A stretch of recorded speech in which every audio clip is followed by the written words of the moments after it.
بسم اللہ الرحمن الرحیم۔ السلام علیکم ورحمۃ اللہ وبرکاتہ۔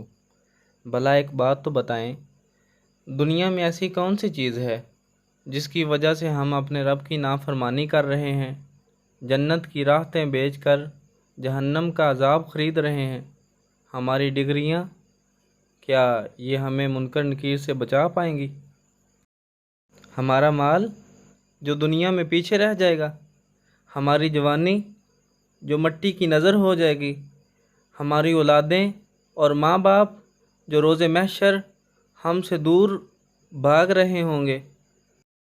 ذرا سوچئے، بلکہ پورا سوچئے، آخر ایسی کون سی چیز ہے جس کی وجہ سے ہم اپنے رب کی نافرمانی پر مجبور ہیں؟ دل کی خواہشات یا نفس کی لذات؟ کیا جنت اتنی ارزاں ہے، اتنی سستی ہے کہ چند منٹوں کی لذات کی عوض اسے بیچ دیا جائے؟ تو پھر ہم کیوں غفلت میں پڑے ہیں، جب کہ ہمارا رب پکار رہا ہے، اے انسان، تجھے کس چیز نے اپنے رب کریم سے دھوکے میں ڈال رکھا ہے؟ اے حضرت انسان، ذرا غور تو کر، تیری زندگی ایک برف کی مانند ہے۔ اگر تو اسے استعمال میں لائے تو پھر بھی وہ پگھل جائے گی، اور اگر نہ لے کر آئے پھر بھی پگھل جائے گی۔ تیری زندگی بھی ایسی ہی ہے، اگر تو نیک کاموں میں صرف کرے تو پھر بھی گزر جائے گی، اور اگر برے اعمال میں صرف کرے پھر بھی گزر جائے گی۔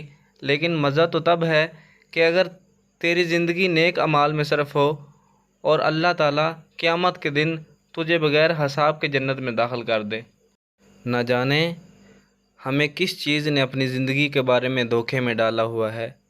اللہ تعالیٰ قرآن مجید میں ارشاد فرماتا ہے، کل نفس ذائقۃ الموت، بے شک ہر چیز نے موت کا ذائقہ چکھنا ہے، چاہے وہ جو بھی ہو۔ اور سنو، اگر کامیابی چاہتے ہو تو اللہ تعالیٰ کے گھر سے 5 وقت صدا آتی ہے، حی علی الصلاۃ، حی علی الفلاح، کہ آؤ کامیابی کی طرف، آؤ نماز کی طرف۔